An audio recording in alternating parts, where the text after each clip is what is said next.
of State. My name is Kelly Curry. I am the Ambassador at Large for Global Women's Issues here at the Department. We're honored and delighted to have leaders from across the U.S. government here in attendance for the inaugural meeting of the Interagency Steering Committee of the White House's Women's Global Development and Prosperity Initiative. Thank you so much for coming. It's now my great pleasure to introduce our wonderful Secretary of State, Michael Pompeo, to open our discussion.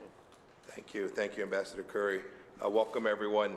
I'm thrilled to announce that Ambassador Curry will be heading this new W-GDP unit that we're establishing here at the State Department. Congratulations to you.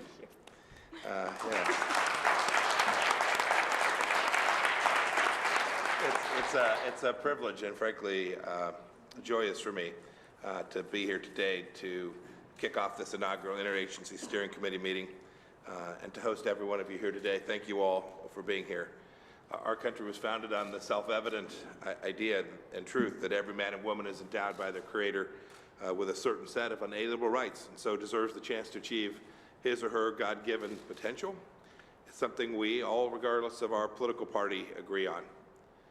What's more, women's achievements are America's achievements, and President Trump's program is a historic and tangible expression of our founding values.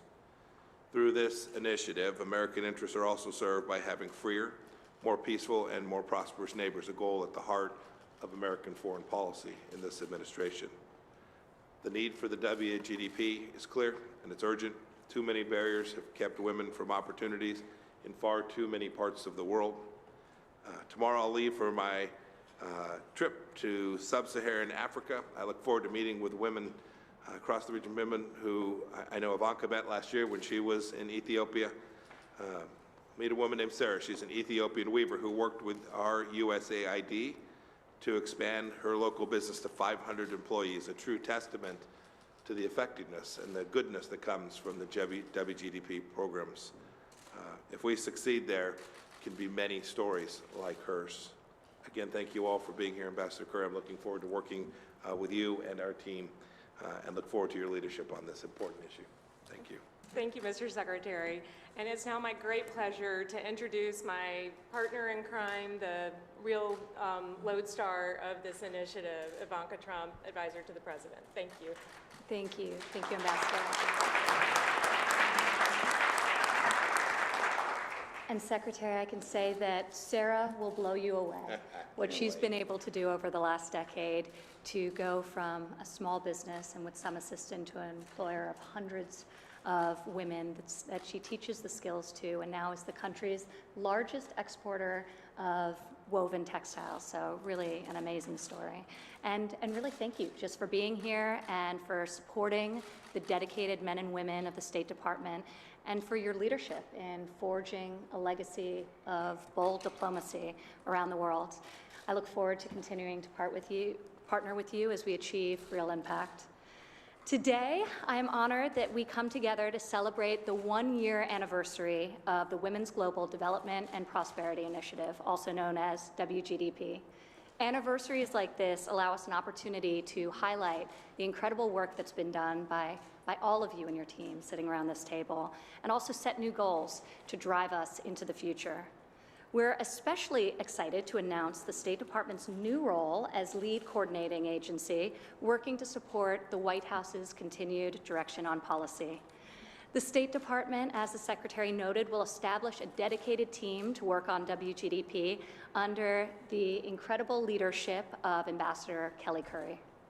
State's diplomatic and policy expertise is really incredibly critical to all elements of the W-GDP initiative, but particularly as it relates to driving the types of legal and regulatory reforms that are so important to sustainable change across the world. So I want to thank you again, Secretary Pompeo, Ambassador Curry, and the many others across the State Department who share this priority and are committed to the success of W-GDP. I would also like to thank USAID Administrator Mark Green for his incredible leadership on this initiative. Thank you, Mark, and thank you for joining us. You have been working with us since day one, and last year launched a dedicated W-GDP fund. USAID's program management expertise is essential for this fund to be successful, and we know that it will be. In December, we were thrilled to announce that W-GDP got its own line item in the 2020 Omnibus Bill, which is truly incredible for a young initiative and signals the strong bipartisan support we've been so fortunate to receive in the collaboration on this initiative with members across the aisle on the Hill since its inception. This past week, the President reaffirmed his commitment to this initiative in the 2021 budget, which doubles the allocation to W-GDP. So many individuals in this room have worked tirelessly over the past several years to get this initiative off the ground, and I would like to thank everyone around this table for prioritizing women's economic empowerment efforts across your agencies and departments. W-GDP success relies upon the hard work that you and your teams put forward every day. So thank you all. I also want to recognize and thank Senator Lindsey Graham and Senator Jeanne Shaheen for joining us here today. You have both been instrumental in the creation of this initiative from day one and have really worked with us on developing it based on your experiences and making it what it is.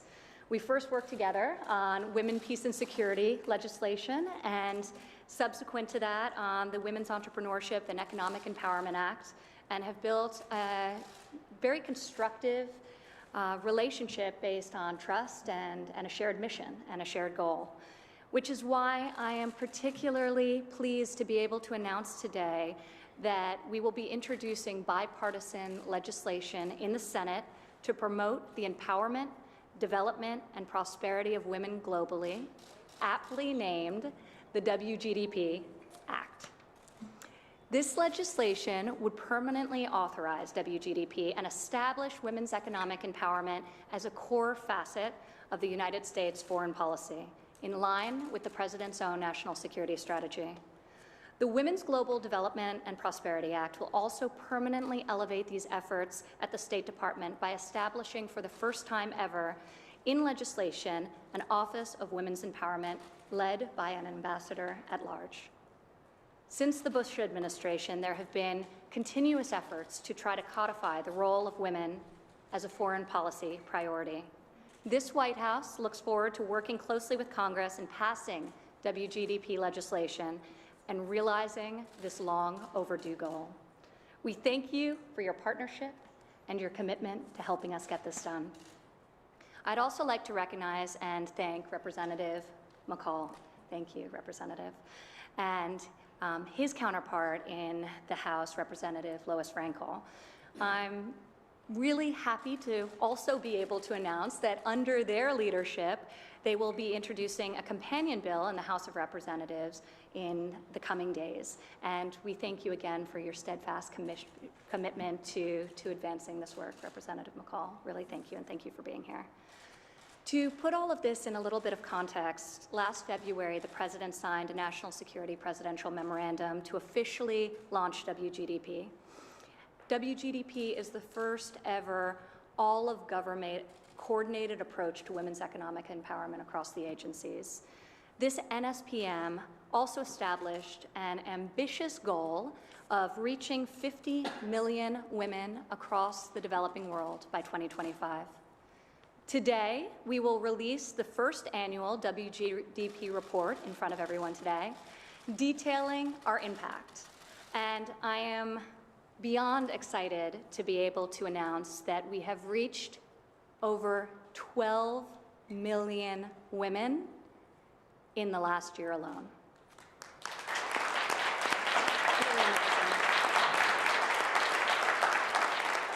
All of this through innovative new programs and projects across all three of the W-GDP pillars, all of which is itemized in the report.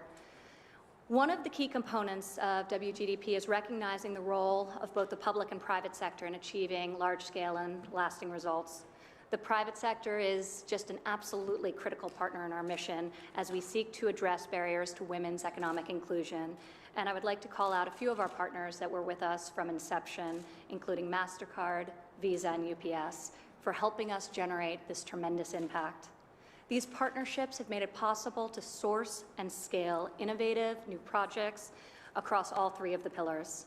Under Pillar 1, we are advancing workforce development and vocational education for women by equipping them with the necessary skills to secure jobs in their local economies and to enhance the productivity of the work that they are doing. We have launched programs like Women Connect, a call for solutions to improve women's participation in everyday life by meaningfully changing the way women and girls access and use technology. Through this program, USAID has awarded over $2.9 million to 12 grantees working to bridge the digital gender divide in their countries. In Pillar 2, we are empowering women to succeed as entrepreneurs. We know that women-owned or women-run businesses make up 1/3 of small to medium-sized enterprises in emerging markets, yet some of the greatest obstacles to growth include insufficient access to capital, mentorships, and trading markets.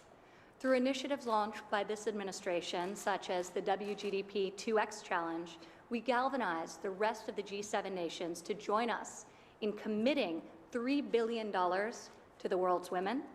And through the World Bank Women's Entrepreneur Finance Initiative, which the United States was a founding member of, otherwise known as WEFI, we have mobilized more than $2.6 billion to date from 14 separate countries. This weekend, I will travel with Ambassador Curry, World Bank President David Malpass, and IMF Managing Director Kristalina Georgieva to the WEFI Summit in Dubai. With the help of many in this room, we are making historic progress on closing the gender credit gap and empowering women entrepreneurs to create jobs in their communities and growth in their economies.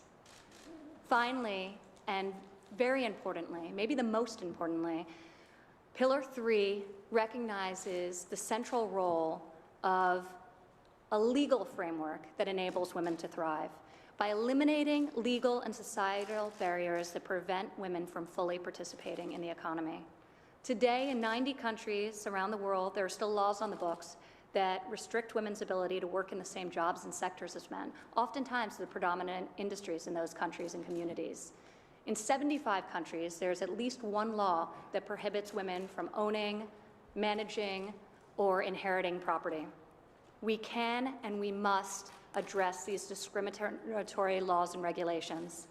To that end, two of the most significant milestones we have seen in W-GDP's first year are that the governments of Côte d'Ivoire and Morocco each amended laws to promote women's economic empowerment through addressing women's property and land rights. We commend those governments for making these important and bold reforms. The United States stands eager and ready to work with every country willing to take action to address discriminatory legal and regulatory barriers that hold women back and impede economic progress for all.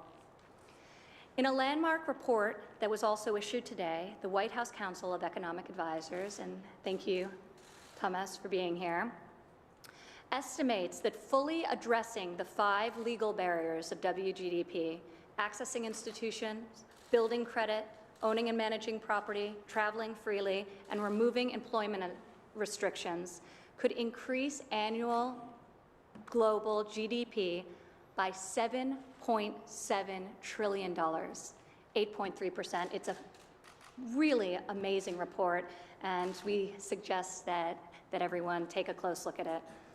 In the coming year, we can work to empower millions of women to lift their families out of poverty, to grow the economies in their country, to reduce dependence, and to deliver on the promise of greater peace and prosperity.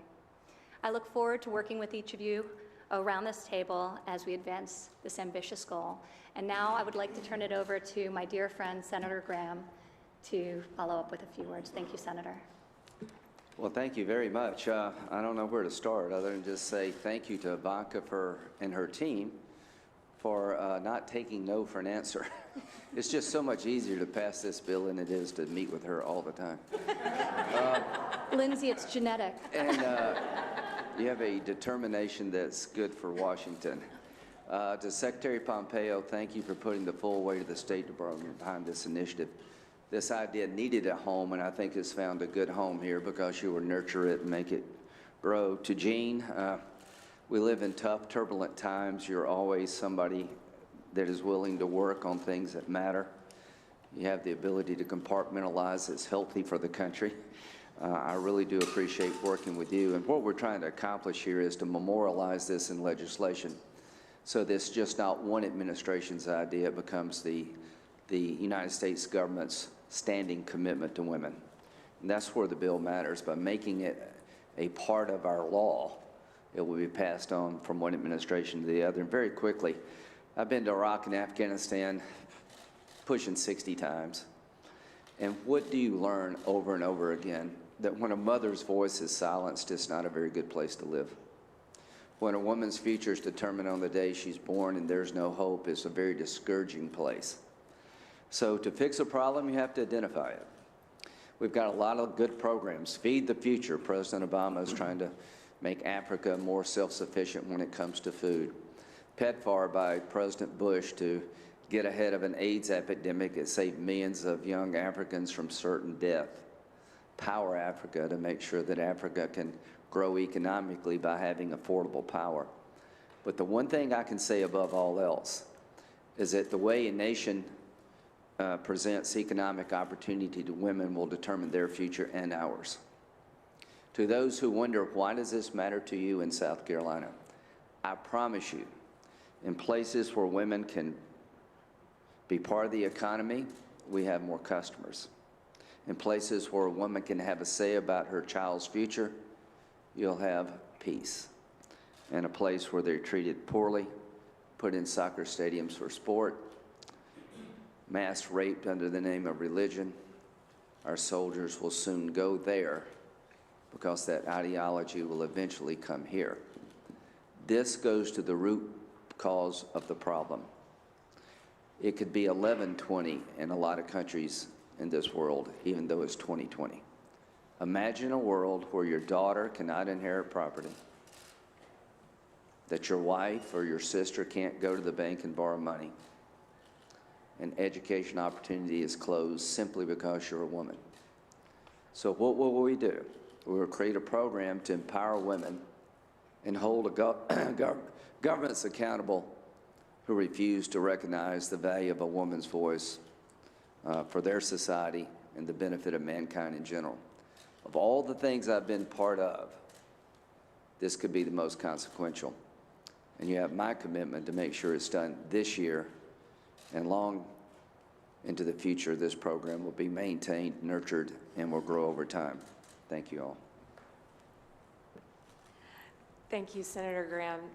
Your commitment to this is inspiring, and I hope it inspires your fellow senators to get behind this initiative. And with that, I want to turn things over to Senator Shaheen, who has been such a rock star in leading this bipartisan effort. Thank you. Thank you very much, Ambassador, and I'm pleased to be able to join all of you in this whole-of-government approach to addressing the challenges that women face globally.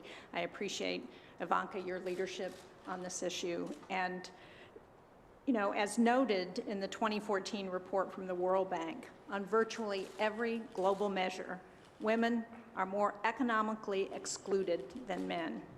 Over 2.7 billion women around the world are legally restricted from having the same choice of jobs as men, and 104 countries have laws restricting the types of jobs that women can take, as well as where and when they can work. That number is a little different than the number that Ivanka used, but I think it's because it defines it a little differently. But regardless of whether it's 90-some countries or 104 countries, the point is too much of the world still discriminates against women. And the impact of economic inequality is not borne by women alone, as Lindsay said so eloquently. Communities and countries and the global economy are all hurt by the fact that women are not allowed equal opportunities. Research estimates that closing the gender gap in the workforce could add as much as $28 trillion to the global GDP by 2025. And if women achieve pay equality with men, this human capital wealth would increase by over $100 trillion, according to the World Bank. So I'm excited to be joining Senator Graham in this legislation. I think there is a lot of bipartisan support, as Lindsay said, for this kind of an initiative. And if we can get it off the ground and actually enshrine it in legislation, it will continue in future Congresses in a way that will make a huge difference around the world. To achieve global economic empowerment, we need a multi-pronged approach, which is what this legislation proposes, that incorporates women and girls' rights, education, protection, and empowerment in order to truly help women and girls succeed. And this legislation aims to do just that. W-GDP, which this legislation codifies, takes a whole-of-government approach to gender equality, as all of the speakers have said to date. I'm particularly pleased that Ambassador Kelly Curry is here leading this effort. This legislation also makes permanent the dedicated office within the State Department to address women's empowerment and gender issues, and the direct line to the Secretary of State, which I think all of us would agree is really important in adding the credibility and really the weight to this effort. The legislation also creates more room for consultation with Congress, something that I know the House members and the senators appreciate. It ensures that executive and legislative branches are working together to address global women's issues. And as everyone has said, U.S. leadership on women's empowerment is absolutely critical. The U.S. must continue to be the standard bearer on gender policies, best practices, development programs that support over half of the world's population. So thank you all for the work that you're doing. I look forward to joining you and continuing this effort. Thank you. Shaheen. Thank you, Senator Shaheen, again for your leadership. And now I'd like to recognize Representative McCall for some thank you, remarks. Ambassador. And thank you, congratulate you on your new position. And Secretary, it's an honor to be here with all of you to celebrate the one-year anniversary of the Women's Global Development and Prosperity Initiative. Last year, I had the honor to travel with Senator Lindsey Graham and Ivanka Trump to Côte d'Ivoire to launch this important effort. And the energy and excitement around this initiative was incredible. And Ivanka, you are a rock star, and you're a rock star over there. And I'm so proud to support you in this critical work. You set a deadline, as Lindsay mentioned, and we met that deadline. I'm proud to say that. And in this partisan and very polarized time in our government, there are very few things we get to work on that earn such bipartisan support. And Senator Shaheen, thank you for your work on this as well. When I look at the esteemed guest here today, it's truly an interagency, bicameral, and bipartisan effort. That is because we know the impact that we are having here today. When a woman is empowered and an active participant in her community, the economy and society, we know that countries are more stable and more prosperous. That's why Lindsay and I passed the Global Fragility Act to stabilize these destabilized nations. To me, that gets to the root cause of the problem of extremism. When Secretary Pompeo talks about fighting instability and terrorism, when Mark Green talks about supporting a country's journey to self-reliance, when Larry Kudlow talks about opportunity for U.S. business investment, I think this effort to empower women is central to all these U.S. foreign policy objectives. This is a national security issue. The biggest threat, in my judgment, to extremism is an empowered woman. And that is why W-GDP sets a goal to reach out to 50 million women. Think about that, 50 million women globally in developing countries by the year 2025. So I look forward to working with all of you to not only meet but surpass that goal. And I applaud my friends here today, particularly the Senators Graham and Shaheen, for today's introduction of the W-GDP Act. Building on the success of WE Act last Congress, this legislation will codify the important interagency coordination and senior leadership dedicated to advancing this work. And most importantly, in the House, I'm currently working with my good friend Representative Frankel and Chairman Engel, and we will introduce the House companion to this legislation in the very next few days. And I will take everyone working together, this interagency, the NGOs that Mark works with, and advocacy organizations and private sector partners to get this done and on the President's desk. And I look forward to that Great day. We'll be sitting in the Oval Office having this bill, important legislation, signed into law. Thank you. Thank you, Congressman. We really appreciate the support from our separate and co-equal branch of government. Thank you very much. And on that note, I'd like to turn You said co-equal, right? I said separate and co-equal. We'd like to turn now to our W-GDP Steering Committee co-chairs, National Security Advisor Robert O'Brien and our National Economic Advisor Larry Kudlow to make some brief remarks. Thank you. Larry, is that you? You're starting and he's going after you. Always. First of all, it's great to be back at the State Department, and Secretary, thanks for having me back, and it's wonderful to see Ambassador Curry with this a colleague, and she's going to be fantastic in this new position. Ivanka, congratulations. You and the Secretary have taken an enormous step with this initiative, and your leadership is on a global stage is amazing. It's something I see reflections of as I speak with my colleagues around the world, and they're asking for presidential visits or presidential calls. I get just as many requests for Ivanka to come visit the country. Don't tell that to the president, your leadership is making an impact around the world, and it's recognized. So women's empowerment and development is a national security issue. It's a national security matter of the highest importance. And the reason for that is that societies and countries and nations where women fully participate in the civic affairs, the political affairs, and the economic affairs of their nation, those are countries with which the United States will have great relations. And that's why we've incorporated this initiative into the NSC process. This is a fully vetted NSC process that, as Ivanka pointed out, led to a national security memorandum from the President of the United States. And so you have the full support of the National Security Council.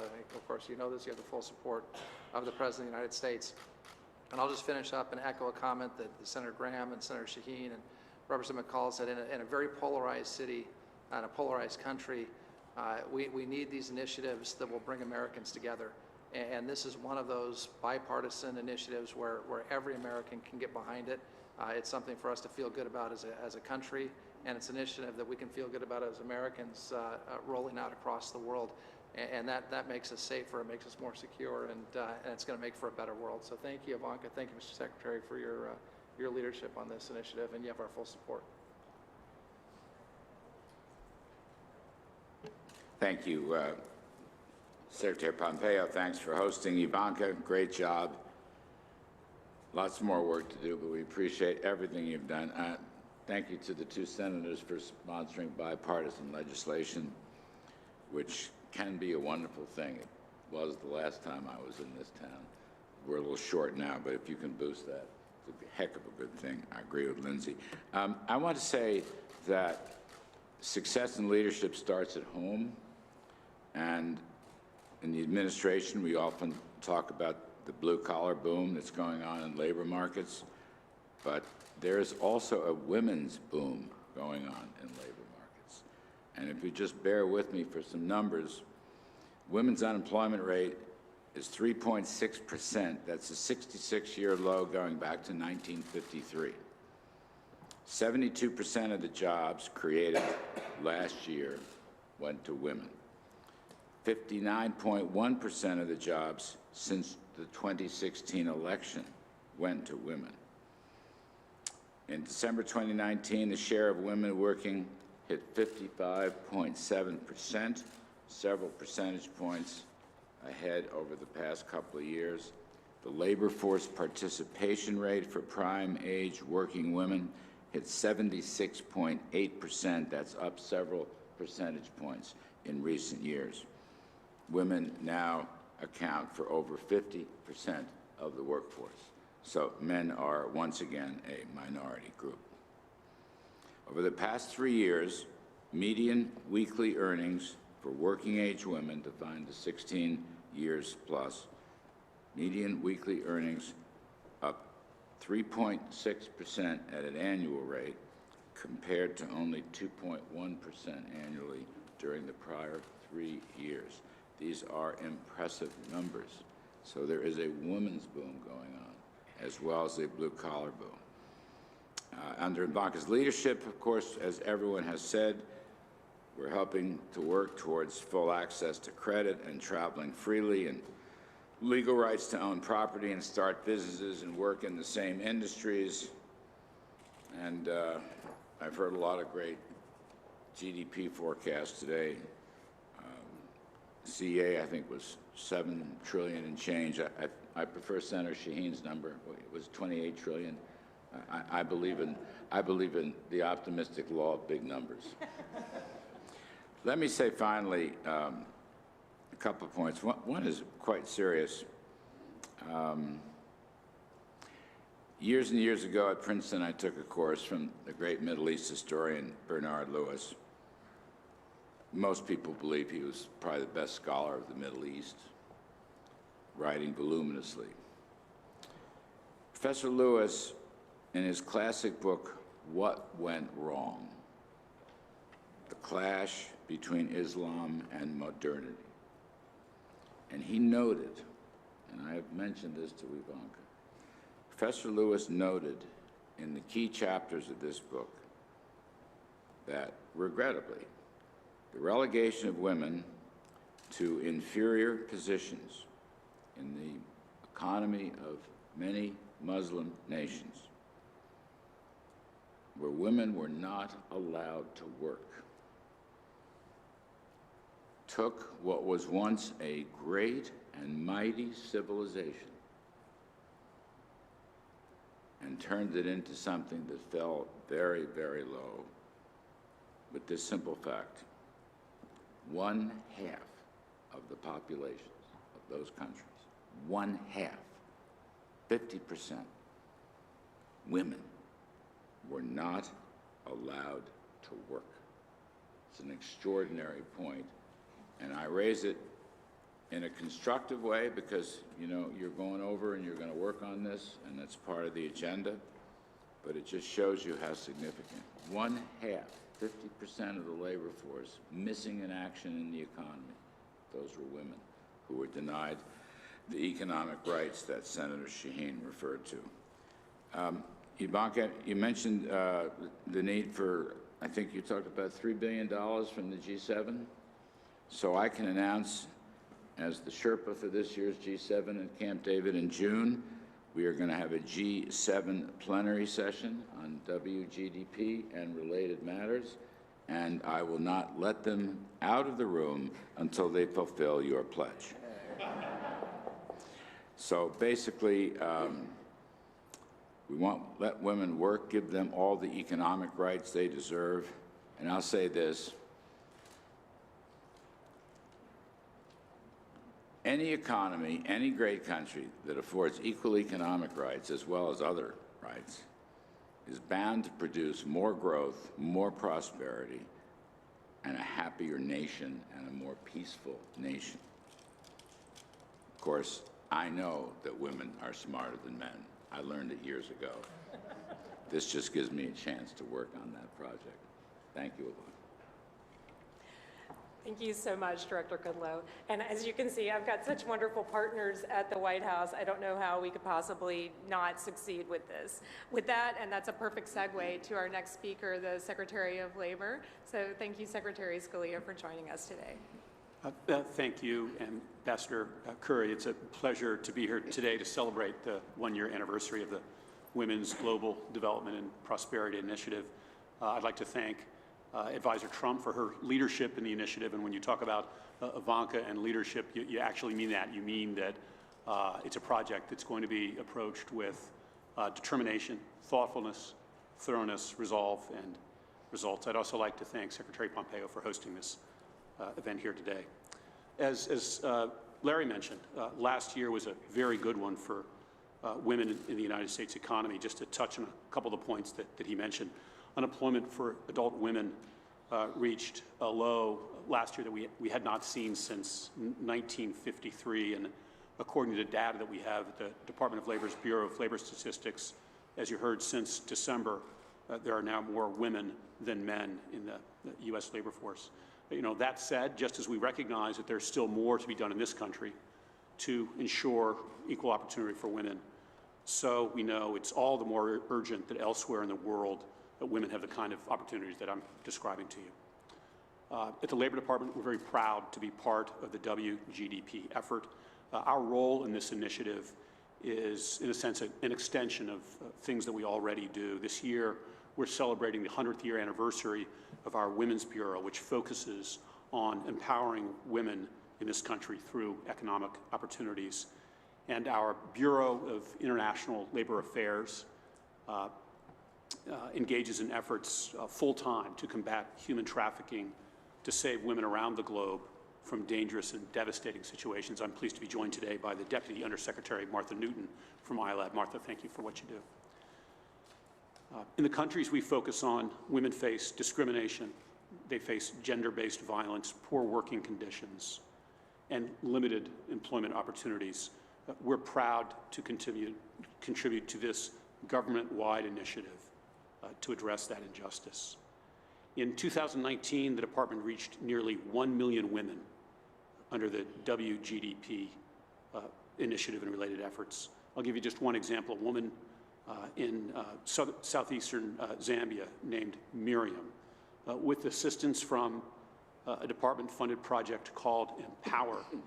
Miriam and other women in her community built a large poultry house that they were able to use to sell poultry to people throughout their community. They now plan to invest and diversify that business, selling tools and machineries, becoming what they call agro-dealers.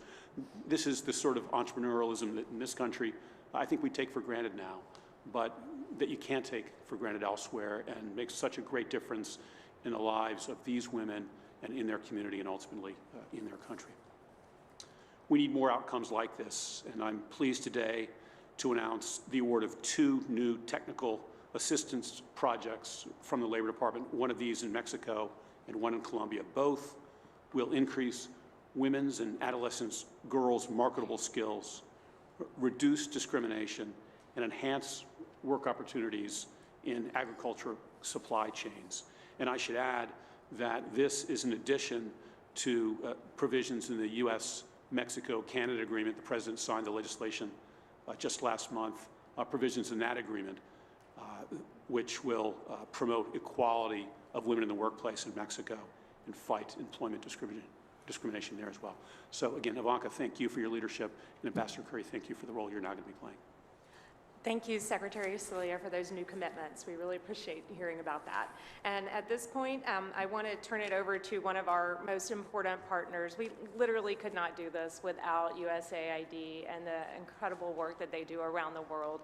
And they are on the ground providing invaluable assistance. And as both the Secretary and Advisor Trump have noted, we just deeply, deeply appreciate Administrator Green and his personal commitment to this, as well as his agency-wide commitment. Thank you. Thank you. Good morning, everyone. It is an honor to join all of you here in marking WGDP's first anniversary and in celebrating the progress and results that we've already seen. So to be clear, women's economic empowerment has long been a part of USAID's work. What WGDP brings to the mission is new energy and a new comprehensive approach, an approach involving every part of the executive branch, from office to agency, from missions in the field to the Oval Office itself. It's bringing new resources, new analytic metrics, and a laser-sharp focus on the barriers that prevent women from having their place at the economic table. So USAID's role in WGDP is an operational one. It's a programmatic one. First, we manage the WGDP fund and ensure that we have optimal outcomes and results, and that we squeeze them from every single dollar that gets invested. Second, we work relentlessly to identify the most promising proposals for accelerating women's economic empowerment, provide initial funding to pilot those approaches, and then bring the best performers to scale. Finally, we work to leverage our extensive field presence to advance each of the 3 fundamental pillars that you heard Ivanka talk about. And the early returns are indeed promising. As you've heard, WGDP has already lifted the lives of 12 million women around the world. 9 million of those were direct beneficiaries of these programs I've been referring to. In its very first year, the W-GDP Fund has made investments across 44 countries. And to amplify its reach, W-GDP has collaborated with a large, diverse group of partners. Partners across the private sector, NGOs and local governments, in fact, 250 partners. At USAID alone, our programming has improved working conditions for more than 1.5 million women, and we have helped to provide entrepreneurial training for over 600,000 women. But the numbers don't really begin to tell the story of W-GDP's emerging impact. Numbers cannot convey the story of women coffee farmers in Ethiopia who now have access to credit so they can start and expand their businesses. Or women in Cote d'Ivoire's chocolate industry who are now able to take advantage of overseas market opportunities. Or women strawberry farmers in Colombia who have now improved the quality and quantity of their produce to the point where they're actually supplying strawberries to major regional restaurant chains. And numbers don't begin to capture the joy I heard in the voices of these women as they proudly told Advisor Trump that because of W-GDP, they are now able to chase their dreams. Or the pride Ivanka must have felt as W-GDP's architect, to realize that all of that hard work, and with due respect to those sitting on either side of me, all the time spent up in Capitol Hill, but to realize that that really has made a difference in very practical ways in the lives of people a long way from the Beltway. It's important to note that W-GDP's outcomes are not USAID's, not by a long shot. W-GDP works hard to tap into existing local networks. It's also forged partnerships with successful American companies that recognize that their business interests are best served when women are empowered around the world. Great companies like Pepsi, Mars, Visa, and others. So there's a lot to celebrate. And the stories that I've given you are just a small sampling of the work that's already underway under the first year of W-GDP. They are a fraction of the ideas and proposals we've been receiving from partners and potential partners. Finally, there's one other aspect to USAID's role in this initiative, and that's working with the State Department to institutionalize this. There are lots of good ideas out there, and there have been throughout history, and they tend to last just about as long as an administration.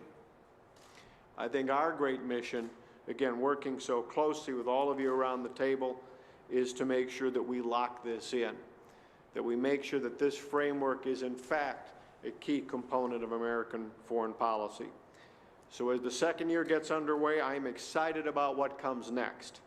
Innovative programs, empowered women, new economic energy, really and truly, the best is yet to come. Thank you. Thank you so much. We really appreciate all of that. I think we have time to hear from a couple more people if we can keep it kind of tight here. And so now I'm going to turn it over to our acting vice chairman and vice chair of the Council of Economic Advisors, Phillipson, to give us a little bit of information about the new report that Advisor Trump mentioned. So thank you. Yeah, thank you. And thanks for having CA participate in this important effort. We at CA are excited to be part of your work encouraging nations to allow women to participate fully in the economy. To mark the importance of this effort, the Council published a report this morning that finds that removing regulatory and legal barriers to women's economic participation generates huge economic benefits throughout the world. Put very simply, if a government restricts economic activity of half of its population, less of that economic activity will take place. In our new report, we formed a single W-GDP index of women's economic freedom to measure how much a country allowed or disallowed women to participate in the economy. We then quantified the potential economic benefits if all countries changed their laws and regulations to allow women to participate in the economy in the same capacity as men, according to this index. By removing all restrictions on female economic activity, we find an increase in annual aggregate global GDP by about 7.7 trillion in real terms, more than 8% from its current level. fully deregulating women's economic activity in the world's most restrictive regions would increase real per capita GDP by over 60% in those countries. The largest increases to GDP are predicted to come by removing legal restrictions to female labor force participation, as well as women owning and managing property. It shouldn't come as a surprise that leveling the playing field to allow women to participate fully in the economy would lead to increased economic performance. Just as the administration has realized that great results for Americans through domestic deregulatory reforms, so too can we encourage other nations to give women the freedom to choose their own paths, bringing forth benefits to each nation and the world. So thanks a lot for having us participate, and congratulations to Ivanka and the Secretary for leading this effort. Thank you so much. And if I may just follow up on that for one moment, because we were talking about the discrepancy between the 28 trillion and the 7.7 trillion. What is unique and new about the W-GDP index is it quantifies and breaks down specific to the 5 foundational laws that this initiative is looking at. So property rights, the laws that I'd mentioned, women's ability to participate in all industries. So it's specific to that as opposed to every potential law, and gives us some concrete and tangible levers that we can seek to use our diplomatic might and our power to convince to try and impact change and reform. Yeah, I would just add to that, to reconcile Larry's optimism, is that 7 trillion is a short-run effect as opposed to a long-run effect, which will be much larger once you get GDP growth accumulating over time. I'm for the Shaheen model. Thank you. And while I think we have to start somewhere, so I think a $7 trillion initial short-term goal is a pretty good one. And with that, I want to turn to Sean Cairncross from the Millennium Challenge Corporation, who has also, like USAID, been a tremendous partner on the ground. And I think that another one of these, while all of our partners here across the interagency have been tremendous in terms of moving these things forward. The work that MCC does on standard setting has been really tremendous, and so we really look to you to continue with your leadership. Thank you, Sean. Well, thank you, Ambassador, and good morning, everyone. Mr. Secretary, Advisor Trump, and Ambassador, we appreciate you hosting the event. We're thrilled to be here today. W-GDP is such a testament to the United States and the Trump administration's commitment to improving the lives of women around the world, and the Millennium Challenge Corporation couldn't be prouder to be part of that effort. W-GDP is having a direct impact in our partner countries, and a recent example, as Ivanka mentioned, was Morocco, where, working with our partner government, we implemented and codified laws securing land rights for women across the country. In addition, MCC is formally adding women's economic empowerment to our investment criteria, which guides project development across all spectrums at MCC. And through this criteria and our investment model, we will continue to target and eliminate financial, institutional, and societal barriers on women's participation in the economy. So thank you, Ivanka, for your tireless leadership in spearheading this effort. And I'd like to say how much we look forward to working with Ambassador Curry and her team on delivering on our shared goal of improving lives for millions of women around the world. Thank you very much. Thank you, Sean. And I wish that we had time to hear from all of our wonderful participants and wonderful partners today, but I'm mindful that we have a lot of senior principals in this room, and I'm mindful of senior principal time and wanting to get us done on the dot at 10. So with that, I'm going to make some brief closing remarks, but first start by thanking everyone for coming today and for the incredible commitments that your agencies have shown, that you've shown as leaders, and the work that we are doing together. It truly is transformational. We are transforming the lives of women, we're transforming the lives of their communities, and we're transforming our relationships with these countries through the work that we're doing. And so it is something that we can all be very proud of, as Senator Graham said, and I think that the legacy that this administration is creating and with our bipartisan partners in Congress is truly something we should be deeply, deeply grateful for the opportunity to participate in. And to that note, I want to thank Advisor Trump for creating the idea that we're now implementing across the whole of government here. As someone who, I feel like it's the honor of a lifetime to be able to participate in this transformative project that we are embarking on year 2 of. And that's, as a human rights lawyer myself, and also as a mother, my beautiful 11-year-old daughter over there, Sarah, is here with us today, and as a working mom, and as a diplomat who gets to come to work every day and represent this amazing country. It is incredible that we get to work on a project that allows women around the world to enjoy the same rights and privileges that I get to wake up every day with, that we all take for granted in this country. And so that is really what we're doing, helping women to create a brighter future for themselves, their families, and their communities. To that end, we do have to be very thoughtful about our engagement, but we have to be bold in our advocacy. I think that the 5 areas of law that will be the underlying premises of Pillar 3 as we go forward in this new chapter are the keys. That's why the CEA has focused on them. That's why the World Bank has done the work to quantify and to determine that these are the areas where we can unlock the greatest potential. And I look forward to spending the next year really working on this and focusing on these legal barriers to women's economic participation.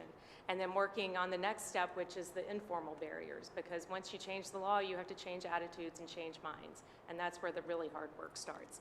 So I look forward to working with our W-GDP co-chairs and to all of our colleagues around the table and all of the agencies that have committed to this. It is a truly global undertaking and a truly whole of government undertaking that we are celebrating here today. Happy birthday, W-GDP. This is an amazing day to celebrate that too. And I just want to thank you all so much for coming. Thank the Secretary for his tremendous leadership and the confidence that he's shown in me. I hope I can live up to the expectations that you've all laid out for me around this table. Thank you all for coming.